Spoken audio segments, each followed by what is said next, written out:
So next, let's take a closer look at editing pages. So I'll select the Edit This section. And it'll take a moment to open because it's communicating with remote storage. The speed of Yearbook Fusion Online can be different for different users because it will operate differently based on each person's internet quality. So as you can see, we now have the page.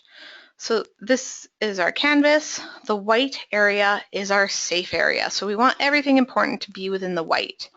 If it starts to creep into this light gray border, that's a bit okay, but you definitely don't want it going out into the dark gray area because that's the bleed. That's where it's all going to get cut off.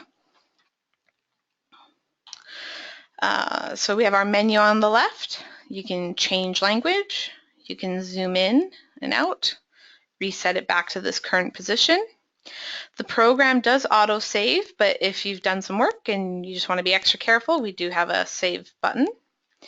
We also have undo and redo if you want to add a blank image frame or add a text frame. So let's add a text frame and we'll take a closer look at managing text.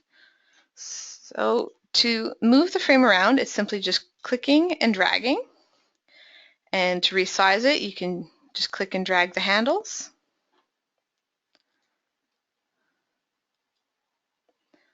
There we go.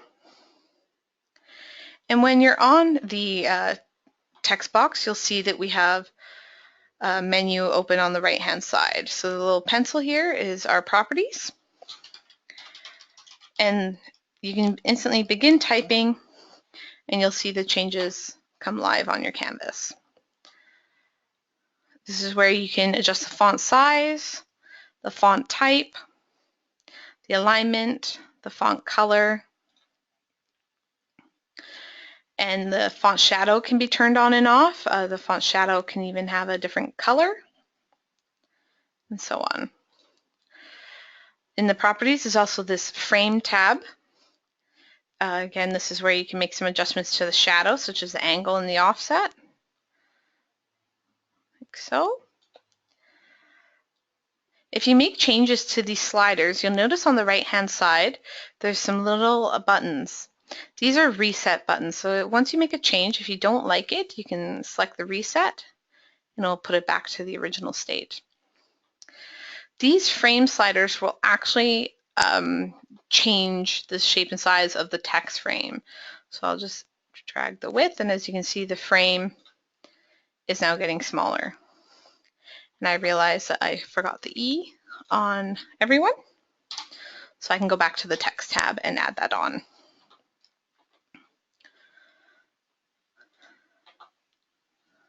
So now let's take a look at getting images. You have a couple options. You can log into a Facebook account, so Facebook photos, sign in with an account. This won't bring up the full Facebook, it's just going to access images that are associated with the Facebook account that you sign in with. You can then use your Photos button here, and this allows you to access images that are on the computer you're working on, but it also pulls up the Dropbox account. So you go into the folder, and from here you can't drag the images on the canvas. Once you're in a folder, you'll see up at the top there in the image tools that the images reflect up there. You can then come to this bar and click and drag an image onto the canvas.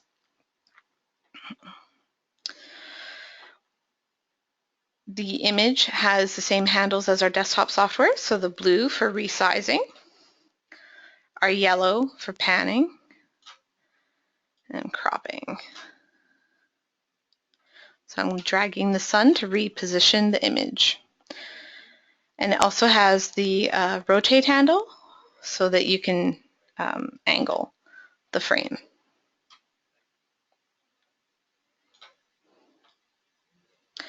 When we're on the image, you'll see the bar on the right-hand side. And now that we have more than one item on the canvas, we also have the move to top and above, under, and to bottom options. So I'll just drag my text box. So as of right now, you can see that the text box is under the image. So I can use the move to top, and it is now over the image. So those options won't appear till you have more than one item on the canvas. In the menu for images, we also have rotate image, or do a horizontal or vertical flip.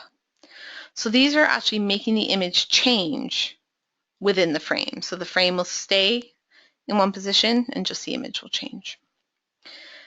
If you want to remove the image but keep the frame, that is the remove image. If you want to delete the frame altogether, that's the remove frame. And then we have our properties. The image channel adjustments, red, green, blue, and the opacity. This is the color of the image. So as you can see, it's gone really red. Don't like that? Select the reset. Image effects, you can make it black and white, adjust the sepia, brightness, contrast, and so on. The frame tab is where you can adjust the height and width and rotation of the frame. The border of the frame, we can turn it on and give it a blue border. And we can even change the shape. And then we also have our shadow options as well.